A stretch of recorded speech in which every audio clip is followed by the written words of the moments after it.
Welcome to English Refine, everyone. We are so happy you're here with us today. Hello, everyone. It is really great to be here. So imagine this. You're sitting in a high-stakes meeting at work, right? And your manager looks at you and suggests this brand new strategy for the team. Oh boy, I can feel the tension already. Exactly. But there is a huge problem, like with absolute certainty that this new strategy will just ruin the project. I mean, it will be a total disaster. That's a nightmare scenario. Right, and everyone is just staring at you. So how do you tell your boss that they're completely wrong in a second language without, getting fired? It's a terrifying situation, honestly.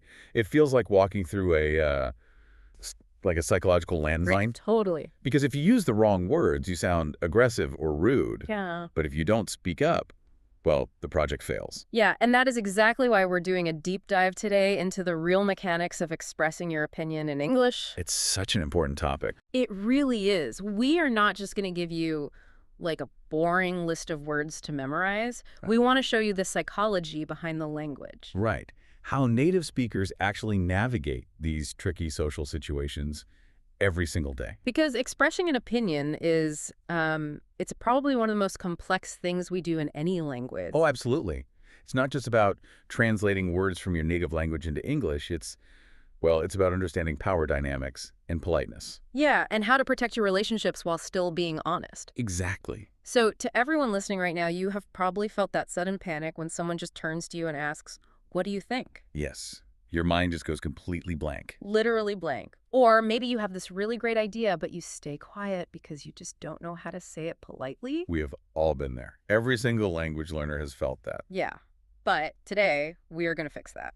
We're going to look at the exact tools you need to share your thoughts, to agree with people, and most importantly, to disagree with people safely. And the best part is, we're going to do all of this using very simple, clear English. Yes, simple is better. It really is. You don't need to memorize a huge dictionary of difficult, fancy words to sound smart. Right. In fact, some of the most powerful communication in the world uses the simplest words. It's all about how you frame those words. I love that. Okay, so let's jump right into section 1.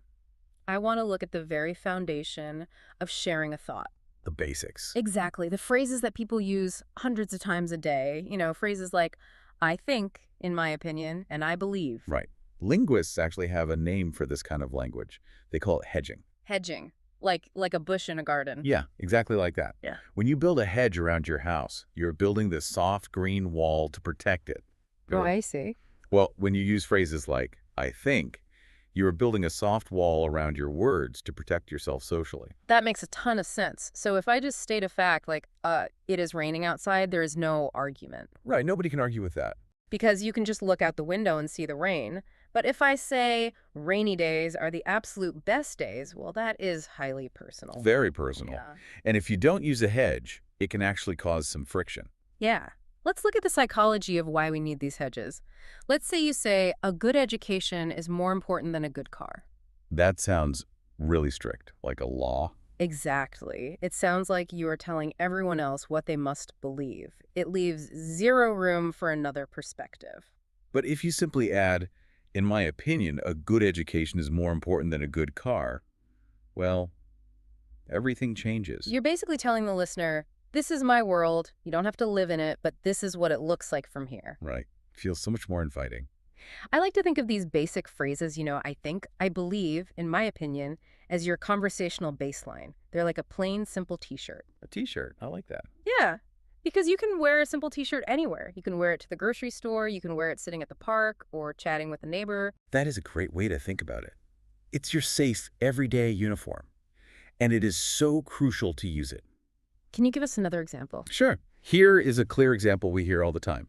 I believe that schools should encourage students to walk or cycle to school. Oh, that's a good one. Or, I think that communication is the key to solving conflicts. Okay, wait, let me push back on this for just a second. Sure, go ahead. If I use "I think" before every single sentence I say, don't I start to sound a little bit, weak? Like, I am not really sure of myself. That is a brilliant quote. Because if I am a manager and I say, I think we need to increase sales, shouldn't I just be direct and say, we need to increase sales? It really depends on the culture of the room. But generally, no, it does not make you sound weak if you use it correctly. Really? Yeah, it actually makes you sound collaborative. Yeah. If a manager says, we need to increase sales, it's a command. Right. But if the manager says, I think we need to increase sales, they are stating their vision, but they're leaving a tiny bit of space for the team to respond. Ah, so it shows emotional intelligence. Exactly.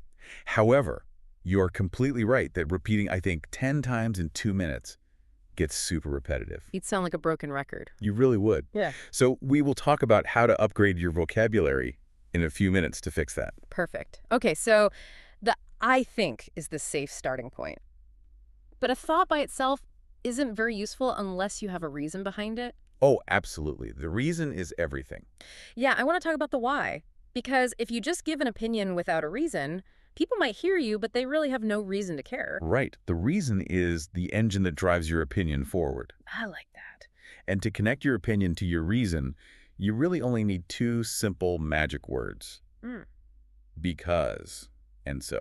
Let's talk about because. There was this really fascinating psychological study done years ago by a researcher named Ellen Langer. Oh, the copy machine experiment. Yes. Have you heard of this? I have. It perfectly illustrates the power of the word because. It is so wild. So the researchers walked up to people who were waiting in this long line to use a photocopy machine. Right, back when everyone had to share one machine. Exactly. And they tried to cut in line. First, they just asked, "Excuse me, I have 5 pages. May I use the Xerox machine?" And what happened? Only about 60% of people let them cut in. Which is actually pretty generous, honestly. Right.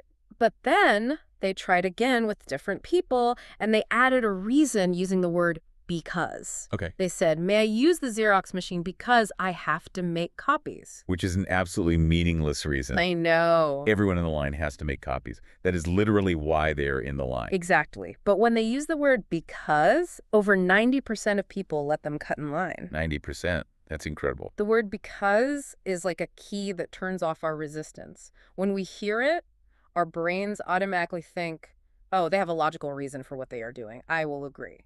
That is exactly how it works in business and casual conversations, too. How so? Well, let's look at a practical example. Hmm. Imagine someone says, I think we should hire more staff. The boss might just ignore that. Yeah, it's just a statement.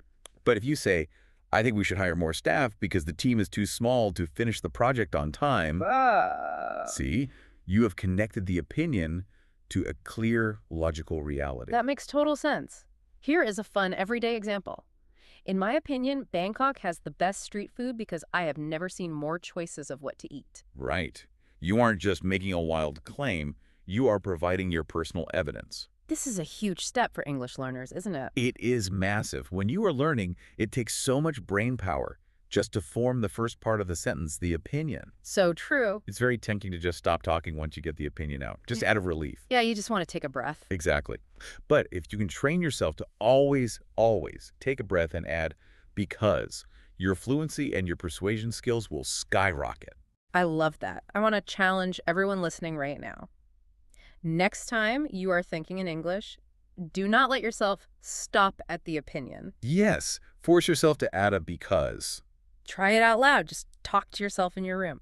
Okay, so we've established our comfortable t-shirt phrases, and we know how to attach reasons. Right. But earlier we mentioned that saying, I think, over and over again gets boring. How do we upgrade this? How do we sound more like a native speaker chatting at a coffee shop? Well, we need to look at how we frame our thoughts. Mm-hmm. Native speakers use a lot of visual metaphors when they speak. Visual metaphors. Yeah.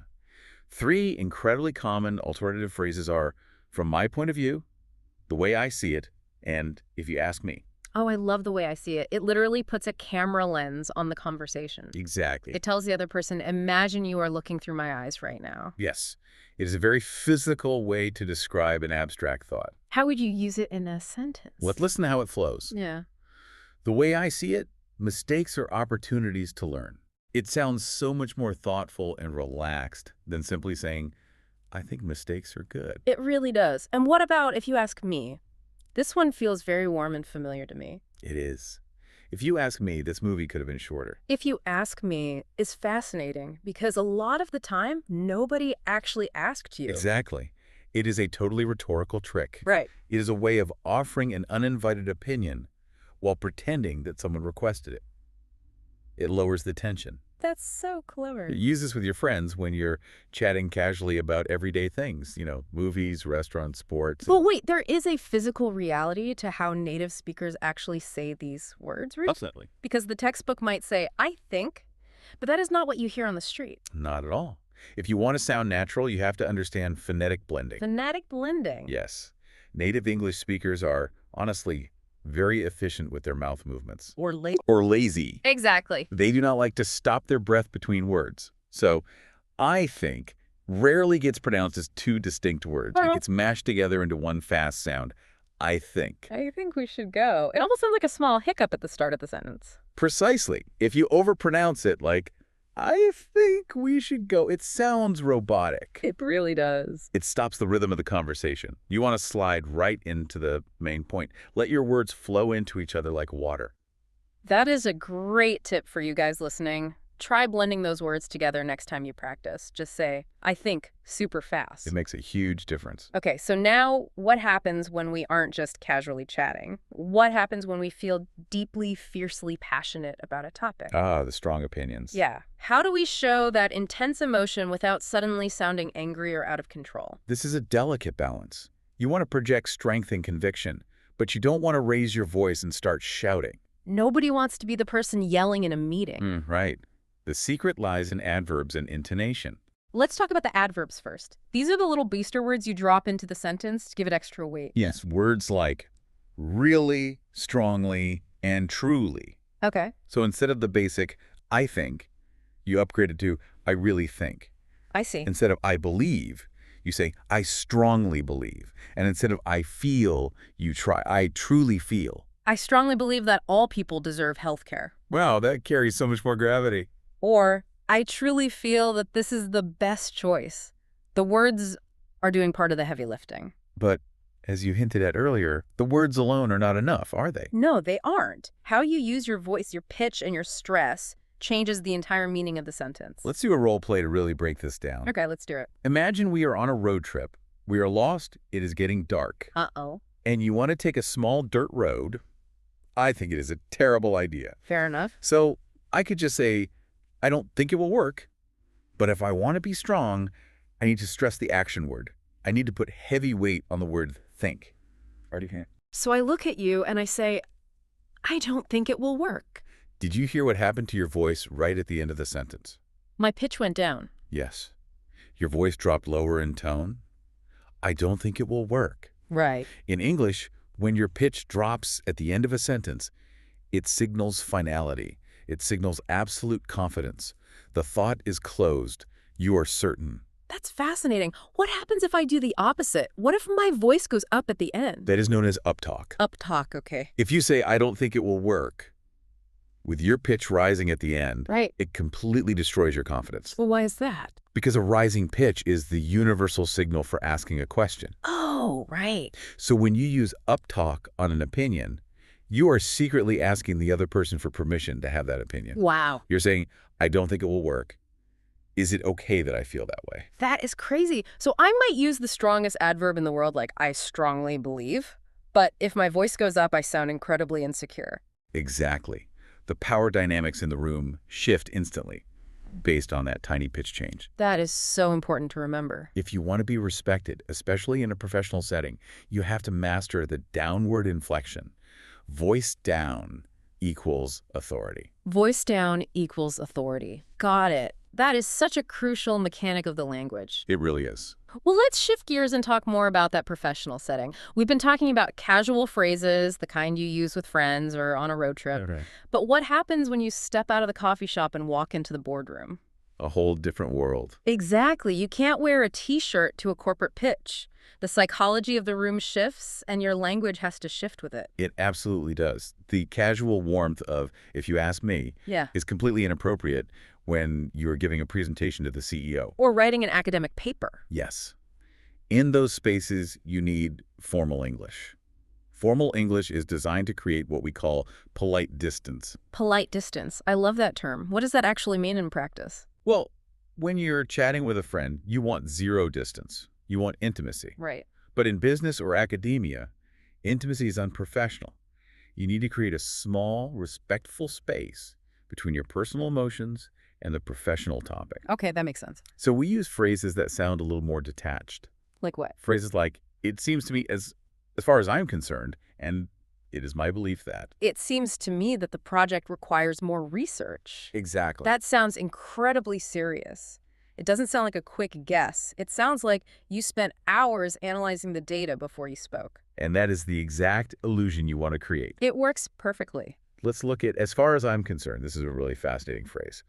As far as I'm concerned, the new policy on flexible working hours is a good idea. You know, to me, that phrase almost sounds like a legal boundary. How do you mean? It's like you are drawing a circle on the ground and saying, inside this circle is my mind. In my territory, this is true. That is a perfect analysis. It creates a legal-like boundary. It feels very safe. It is, and functionally, it makes it very difficult for an opponent to attack you directly. Because it's your territory. Exactly. If you say, the new policy is good, someone can aggressively shout, no, it's terrible. Right. But if you say, as far as I'm concerned, the policy is good, they can't really attack it the same way. They cannot tell you what is happening inside your own boundary. That is so smart. It is a highly strategic way to state an opinion in a hostile or competitive environment. Okay, I have a practical question about this formal language. Shoot. A lot of our listeners are students. They are studying for major exams like the IELTS or the TOEFL. Yes, very common. Can they just use a fancy phrase like, it is my belief that state their feeling and get a good score? No, absolutely not. Really? That is a trap many students fall into. They think that using formal words magically makes their argument academic. But it doesn't. No. In academia, your personal feelings are mostly irrelevant. Ouch. The harsh truth of university life. It is true. If you use a phrase like, it is my belief that in an IELTS essay, you are making a promise to the examiner. What promise? You are promising that you are about to provide hard evidence. You cannot just follow it up with your emotions. You must follow it up with data. You have to reference a journal, an article, a historical event, or a statistic. So the phrase is just the introduction. Exactly. In casual conversation, your feelings are the evidence.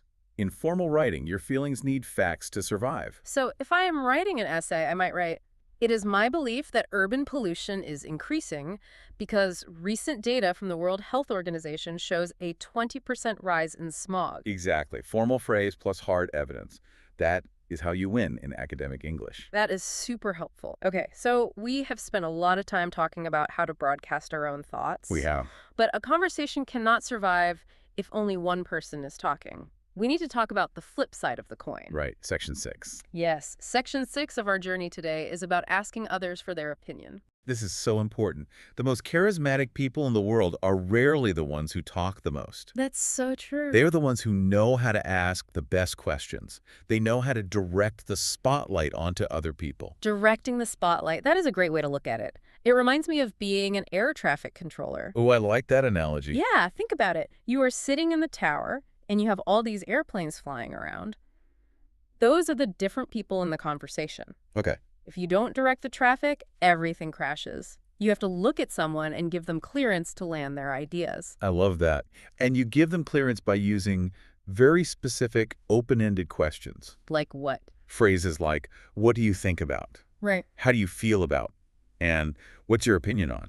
So what do you think of the new art director? Or how do you feel about tonight's activities? Exactly. But why are these questions so powerful? Why can't I just say, do you like the new art director? Look at the structure of that question.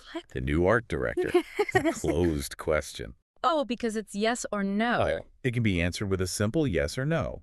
And once the person says yes, well, the conversation dies again. And then you're stuck in an awkward silence. Exactly. You have to come up with another topic. But when you ask, what do you think about the new art director? You are forcing them to open up. They have to explain. They cannot answer with a yes or no. Yeah. They have to construct a full opinion. You are giving them the space to take control of the conversation. It is an invitation to collaborate. It really is. To everyone listening, if you are ever at a networking event or party and you feel awkward and just don't know what to say, just use these phrases. People love to be asked how they feel. They really do. It makes them feel valued and intelligent. Just say, what do you think about the music? And let them talk. And when they finally share their opinion, your job is to respond. which leads us perfectly into the dynamics of agreement. Yes. Let's talk about the psychology of agreeing. It's a great feeling. It is. When someone passes the spotlight to you, or when they share an idea and you feel the exact same way, it is an incredible feeling of social bonding. You just want to validate them immediately. Exactly. So how do we show enthusiastic agreement in English? We have our standard tools, of course. Mm-hmm. I agree. That's so true. Definitely. And I couldn't agree more. I couldn't agree more is an interesting piece of grammar. It is, isn't it? You are literally saying it is impossible for my level of agreement to go any higher. I am at the absolute maximum limit of agreement. It is very traumatic, but we use it all the time. We really do. Like, that's so true. Reading before bed helps you fall asleep. Mhm. And you reply, I couldn't agree more. Mhm. It makes the other person feel like an absolute genius. But let's look at how native speakers actually agree when they're excited and talking fast. The slang. The slang and the idioms. The sources we use for this deep dive point out some really fun ones. My favorite is definitely I know, right? Yes. Yeah. That one is everywhere. So someone bites into a slice of pizza and says, this pizza is delicious, and you immediately say, I know, right? It's automatic. But why do we add the right at the end? It is a double validation. How so? First, the I know means I possess the same knowledge as you. Okay. Then the right is a rhetorical question that means, aren't we so smart for recognizing this? Oh, that's fun. It is a tiny 2-second celebration of shared reality. I love that. Here is another one. Tell me about it. Oh, that's a classic. Imagine you were complaining to a coworker. Taking taxis to work is convenient but expensive, and your coworker sighs and says, tell me about it. A very normal interaction. Now, wait a minute. If I hear tell me about it, my first instinct as an English learner is to actually start telling them more about it. Of course. I want to explain how much the taxi costs, the route I took, the traffic. Wait, if you start doing that, your coworker will look very, very confused. Right, because it's an idiom. Exactly. Yeah. This is a classic idiom. Tell me about it does not mean, please explain the details to me. What does it mean? It's actually a sarcastic way of saying, you don't need to tell me about it because I already know exactly how bad it is from my own painful experience. It means deep, empathetic agreement. English is so weird sometimes. We tell people to do things when we actually mean the exact opposite. It keeps things interesting. It really does. Which brings us to the next idiom. You can say that again. Yes. If someone says, I am starving, and you say, you can say that again. Again, to our listeners, do not repeat yourself. Please don't. If I say, I'm starving, and you say, you can say that again, and I say, I'm starving, again, everyone is going to stare at us. Exactly. It simply means your statement is so fundamentally true, so deeply accurate, that it deserves to be said a second time. But no one actually wants to hear it a second time. Right. It is just an enthusiastic badge of agreement. Okay, so agreeing is the easy part. Agreeing builds bridges. It's the fun part. But now we have to talk about the hardest part of the deep dive today. What happens when we don't agree? This is where things get tricky. What happens when a bridge is in danger of burning? Disagreeing is a psychological minefield.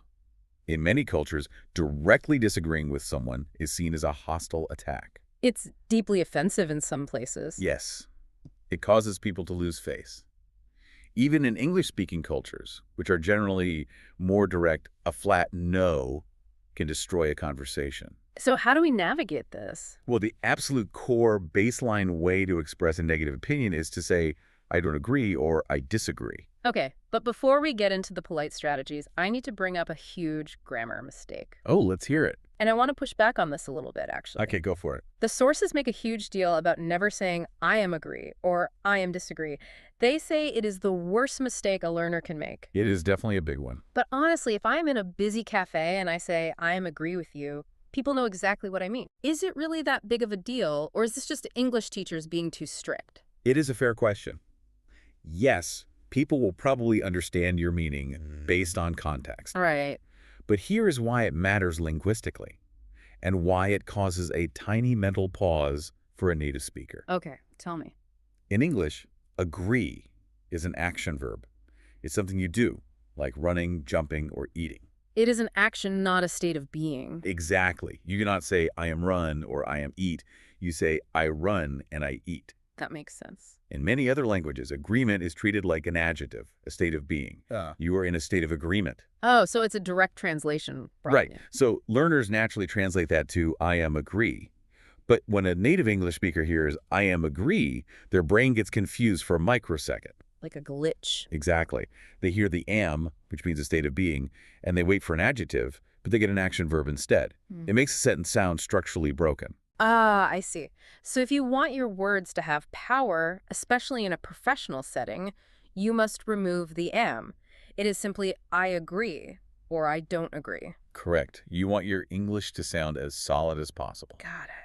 But as we said earlier, just saying I don't agree is a blunt instrument. It is very blunt. It is like hitting someone with a hammer. If you use it too often, people will think you are stubborn or rude. This is where we have to use softening phrases. Let's talk about the mechanics of softening. I actually like to compare polite disagreement to the crumple zone on a modern car. Oh, the crumble zone. I like the sound of that. Explain how that works in this context. Well, in the old days, cars were made of rigid steel, right? Very heavy steel. Yeah, so if two cars crashed, the cars looked fine, but the people inside got destroyed because all the energy went straight into them. That's awful, but true. Modern cars are built with a crumple zone in the front. It is designed to crush and break upon impact. Right, it folds up. Exactly. It absorbs the violent energy of the crash, so the delicate human beings inside the car stay safe. That is a brilliant mechanical analogy. I love that. Thanks. So, when you disagree with someone, you are causing a collision of ideas. Yes. If you are too rigid, if you just say, you are wrong, I disagree, the energy of that collision goes straight into the relationship and damages it. The relationship takes the hit. Right. Softening phrases are your conversational crumple zone. They absorb the shock of the disagreement so the relationship survives the crash. That is perfectly explained. So what are the materials we use to build this crumple zone? We use phrases that validate the other person before we introduce the crash. Validation first. Always.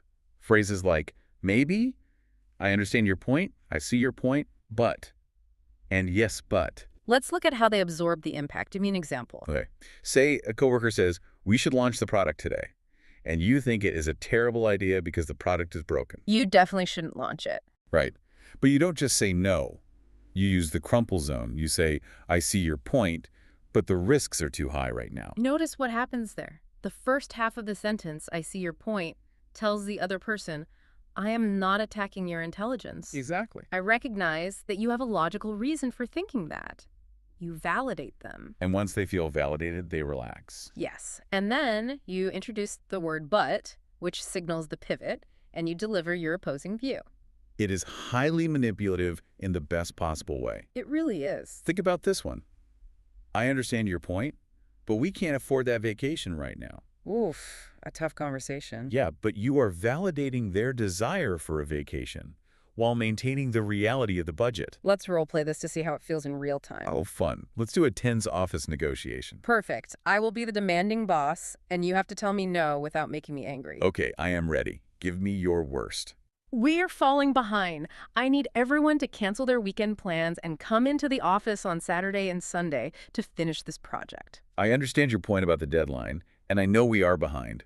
But the team has been working 14-hour days all week. If we push them through the weekend, the quality of the work will actually drop because of exhaustion. We need a day of rest. Wow. Did it work? As the boss in that scenario, I couldn't even be mad. The crumple zone. It really is. You completely absorbed the panic, you validated my worry about the deadline, and then you completely dismantled my idea with logic. That is the magic of, I understand your point, but... It is the single most valuable phrase an English learner can master for the workplace. It shows empathy and leadership at the exact same time. I agree. If you learn nothing else today, learn that phrase.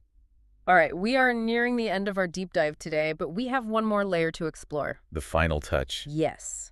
If you really want to sound like you have mastered the cultural nuances of English, you can throw in some idioms. Idioms are the best part of language. Section 9 is about the fun, colorful idioms we use to express opinions. Idioms are like the spice of the language. We have two very common ones to look at today from our sources. Let's hear the first one. The first one is a classic spoken idiom, give my 2 cents. I'm going to give my 2 cents. I use this one all the time. But what is the history here? Where does this come from? It relates to the idea of placing a very small bet in a game like poker to buy the right to play the hand. Oh, I see. A cent, or a penny, is the lowest currency value. So 2 cents is practically worthless. Right. When you say, I'm going to give my 2 cents, You were being intentionally humble. You were telling the room, look, I know my opinion isn't $1 million idea. It is just a tiny, cheap thought. Take it or leave it. It lowers the stakes. It drastically lowers the stakes. Because if I say, here is my $1 million idea, people are going to judge me very harshly if the idea is bad. They expect a lot. But if I say, I'm just going to give my 2 cents, maybe the movie would be better with a different actor. It is completely unthreatening. Exactly. People will listen because you aren't forcing them to agree. It is a fantastic phrase to use when you are entering a conversation that has already been going on for a while and you want to contribute without acting like you own the room. It's very polite. Now, the second idiom is one that belongs entirely to the modern digital age. Ah, yes. Internet speak. It is an acronym, IMHO. IMHO. You will see this everywhere in text messages, on social media platforms, in internet forums. What does it stand for? It stands for, in my humble opinion. In my humble opinion, it is literally the digital version of giving your 2 cents. Yes, it is. The internet is a place where arguments happen very quickly. People are very aggressive online. That's an understatement. Typing IMHO before you state your thought is a way of holding up a shield. A digital hedge. Exactly, a digital hedge. You are signaling to the reader, I am not looking for a fight. I am being modest. This is just how I see things. It is fascinating how we have had to invent new acronyms just to survive the hostility of online comment sections. We adapt. Like IMHO, the book was way better than the movie. It softens the digital blow. It really does. Wow. What an incredible journey we have been on today. We covered a lot of ground. We have covered so much ground, from the psychology of hedging to the mechanics of a conversational crash. Let's do a quick, friendly summary of the major tools we've packed into your toolbox today. That's a great idea. So we started with the comfortable t-shirts, your baseline phrases. I think, I believe, and in my opinion. Right. These build a soft wall around your words. Then we talked about the magic key, which is the word because. Remember the copy machine. Yes. You must always connect your opinion to a logical reason to give it weight. And we upgraded our vocabulary with camera lens framing, the way I see it. And we discussed the power dynamics of your voice, dropping your pitch to show confidence and using words like strongly and truly. We analyzed the legal-like boundary of formal phrases like, as far as I'm concerned. We learned how to be an air traffic controller and direct the spotlight by asking, what do you think? We celebrated shared reality with, you can say that again.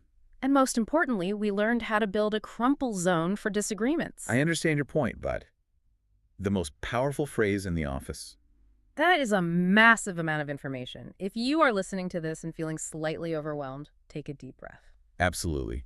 Do not try to use all of these phrases tomorrow morning. That would be great. That is impossible.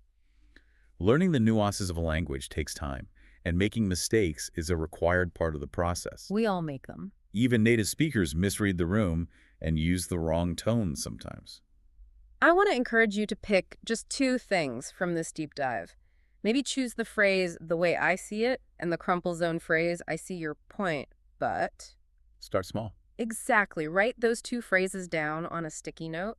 Put it on your computer screen or your bathroom mirror. Try to use just those 2 phrases sometime this week. That is the best way to learn. Build the muscle memory slowly. Before we go, I want to leave you with a final provocative thought. Oh, I love these. We've spent this entire time talking about how to use English words to express what is already in your brain, but linguists often debate whether the language we use actually changes the way we think. The Sapir-Whorf hypothesis. It is a fascinating concept. Exactly. So here is my question for you to ponder this week. If the language we speak shapes our internal thoughts, does learning these highly polite, structured ways to disagree in English actually make us more open-minded people in our daily lives? Oh, wow. When we force our mouths to say, I understand your point over and over again, do our brains actually start to understand other people better? Does the crumple zone change the way we drive? Exactly. It is a beautiful question. If we practice empathy in our vocabulary, maybe empathy becomes a habit in our minds. Something deep to think about as you go about your week. Thank you so much for joining us on this deep dive. It's been wonderful. We know learning a language is hard work, and we are so proud of you for showing up and practicing with us today. Keep practicing, keep listening, and don't be afraid to give your 2 cents. Goodbye, everyone. See you next time on English Refined.